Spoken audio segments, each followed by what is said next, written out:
ഗുരുദർശന വിചാര കേന്ദ്രത്തിലെ 30-ാം ദിവസത്തെ പാരായണമാണ് ഇന്ന് നടക്കാൻ പോകുന്നത്. കഴിഞ്ഞ 30 നാളുകളിലായി ആത്മോപദേശ ശതക പാരായണവും നാരായണധർമ്മ പഠനവുമാണ് നമ്മൾ നടത്തിക്കൊണ്ടിരിക്കുന്നത്. ഈ 30 ദിവസങ്ങൾ വൈകുന്നേരത്തെ ദീപാരാധനയിലും സന്ധ്യാപ്രാർത്ഥനയിലും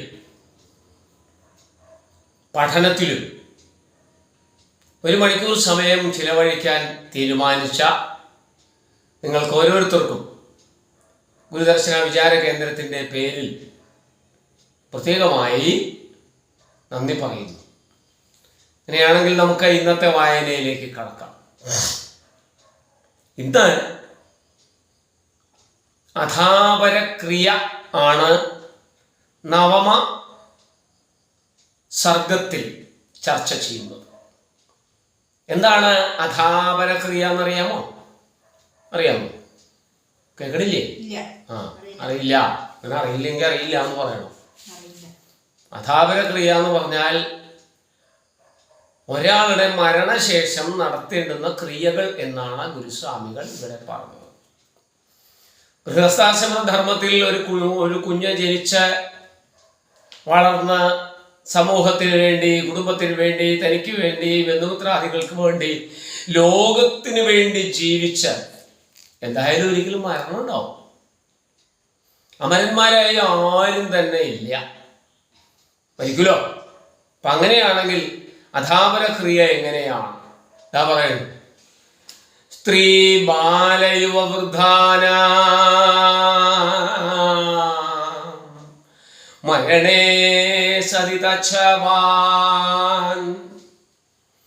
പ്രദഹേദ പരിദഹ ശുദ്ധൈ നാന്യഥാ വിധിഷ്യതേ. സംസ്കൃതത്തിൽ ഇങ്ങനെ കേൾക്കുമ്പോൾ നമുക്ക് വേണ്ടത്ര പിടികിട്ടണമെന്നില്ല. അതുകൊണ്ട് നമുക്ക് അതിൻ്റെ വ്യാഖ്യാനത്തിലേക്ക് വരാം. സ്ത്രീ, ബാലൻ, യുവാവ്, വൃദ്ധൻ ഇവർ മരിക്കുമ്പോൾ എന്താ വേണ്ടത്? അവരുടെ ശവശരീരങ്ങളെ ചുറ്റുമുള്ള ശുദ്ധിക്കായി ഉടനെ ദഹിപ്പിക്കേണ്ടതാകുന്നു. ഇതിന് വേറെ വിധികളൊന്നുമില്ല. പെട്ടെന്ന് അത് ദഹിപ്പിച്ചു പോകണം. അതിന് വേറെ വിധിയൊന്നുമില്ല. മനസ്സിലായോ? പ്രത്യേകമായിട്ടൊന്നും പറയാനില്ല. അധിക സമയം കാത്തുവെക്കരുത്. ഏറിയാൽ ശവശരീരത്തിൻ്റെ ചൂടങ്ങോട്ട് ആറിപ്പോകുമ്പോഴേക്കും അഗ്നിയിൽ അതിനെ സമർപ്പിച്ച് ശുദ്ധി ചെയ്യണം. അങ്ങനെ ശുദ്ധി ചെയ്താലോ ശവാ അശൗചോ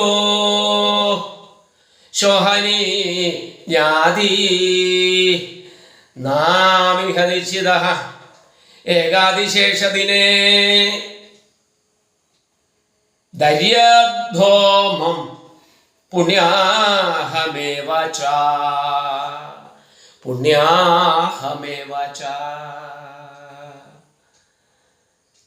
ബന്ധുക്കൾ ചെയ്യേണ്ട കാര്യമാണ്. ആള് മരിച്ചല്ലോ. ബന്ധുക്കൾ ശവസംബന്ധമായി ബലിതർപ്പണങ്ങളെ, ബലികർമ്മങ്ങളെ സ്വഭവനത്തിൽ 10 ദിവസം കൊണ്ട് ചെയ്യണം. 10 ദിവസം മതി.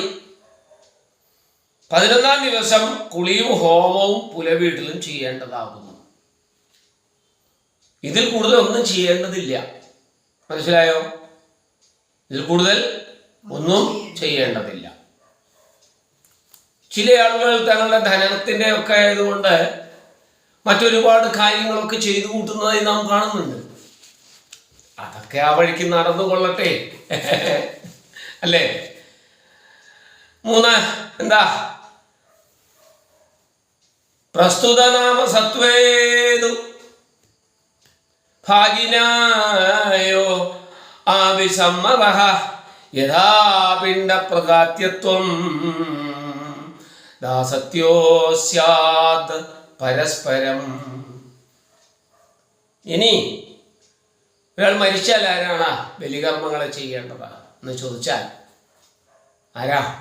പുത്രൻ, അല്ലെങ്കിൽ പുത്രന്റെ പുത്രൻ, സഹോദരൻ, സഹോദരപുത്രൻ. ഇവരില്ലെങ്കിൽ സഹോദരി പുത്രന്മാരും കർമ്മം കഴിക്കണം.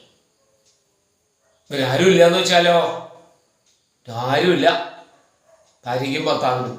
അങ്ങനെയാണെന്ന് വെച്ചാൽ ഭാര്യ മരിച്ചാൽ ഭർത്താവും, ഭർത്താവ് മരിച്ചാൽ ഭാര്യയും കർമ്മങ്ങളെ കഴിക്കേണ്ടതാണ്. അത് ഇവിടെ കിട്ടിയോ? ഭർത്താവ് മരിച്ചാൽ ഭാര്യയും, ഭാര്യ മരിച്ചാൽ ഭർത്താവും കർമ്മങ്ങളെ കഴിച്ച് പോകാം. ഗൃഹസ്ഥാശ്രമ ധർമ്മത്തിന്റെ അവസാനമാണ് നമ്മളിപ്പോൾ ചർച്ച ചെയ്തുകൊണ്ടിരിക്കുന്നത്. സതു സപ്തത് കാല ദേശാനു കൂലച്ഛ നിരൂഹ്യതാം പുരോഹിത നിയുക്തേന വർമ്മന കർമ്മ തൽപരൈ.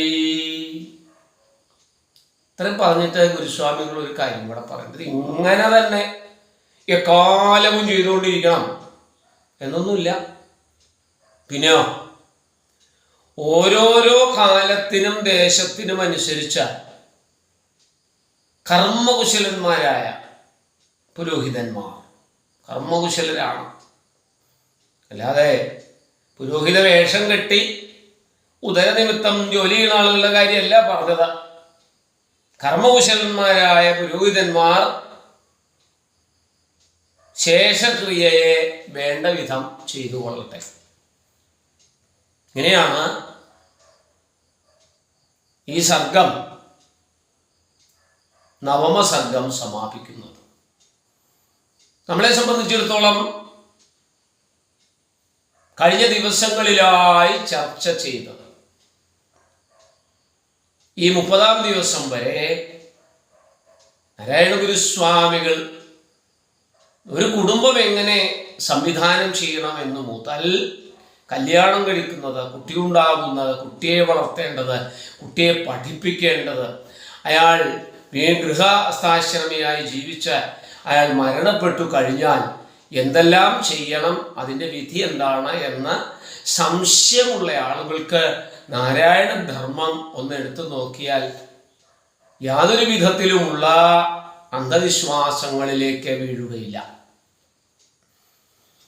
യുക്തിഭദ്രമായി ശാസ്ത്രാനുസാരിയായി ജീവിച്ചു മരിക്കുക, ജീവിച്ച് ഈ ലോകം വിട്ടു പോവുക, ലോകത്തിന് ക്ഷേമം ഉണ്ടാക്കി വിട്ടു പോവുക. ലോകത്തിന് ക്ഷാമം ഉണ്ടാക്കിയിട്ടല്ല, ക്ഷേമം. അതാണ് മനുഷ്യധർമ്മം. നമ്മുടെ കർമ്മങ്ങളെല്ലാം ആ മനുഷ്യധർമ്മത്തിൽ അടിത്തറയായി മുന്നോട്ട് പോകുവാൻ നിങ്ങളിതൊക്കെ കേട്ട് കുറിച്ചെടുത്തിട്ടുണ്ട്. 30-ാം ദിവസത്തെ ഈ വർത്തമാനത്തിൽ ഗൃഹസ്ഥാശ്രമത്തോടു കൂടി ബ്രഹ്മചര്യവും ഗാർഹസ്ഥ്യവും അവസാനിക്കുകയാണ്.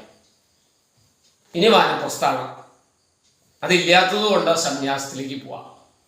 അത് നമുക്ക് അടുത്ത ദിവസം ചർച്ച ചെയ്യാം കേട്ടോ. ഓക്കെ, വീണ്ടും നമുക്ക് ചർച്ച ചെയ്യാം.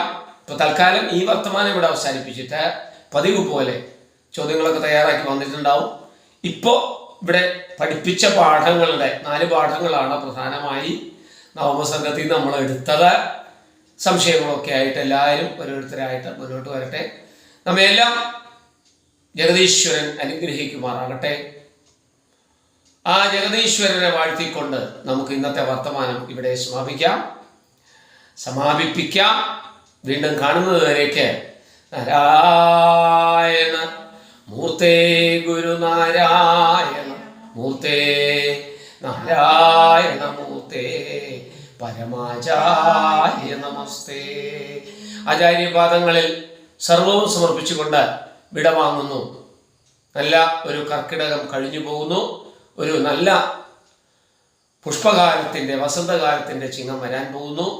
ഒരിക്കൽ കൂടി എല്ലാവർക്കും ഗുരുദർശന വിചാര കേന്ദ്രത്തിൻ്റെ പേരിൽ നന്ദി നമസ്കാരം. നിങ്ങളുടെ സ്വന്തം കൊടുവഴങ്ങ ബാലകൃഷ്ണൻ മാസ്റ്റർ.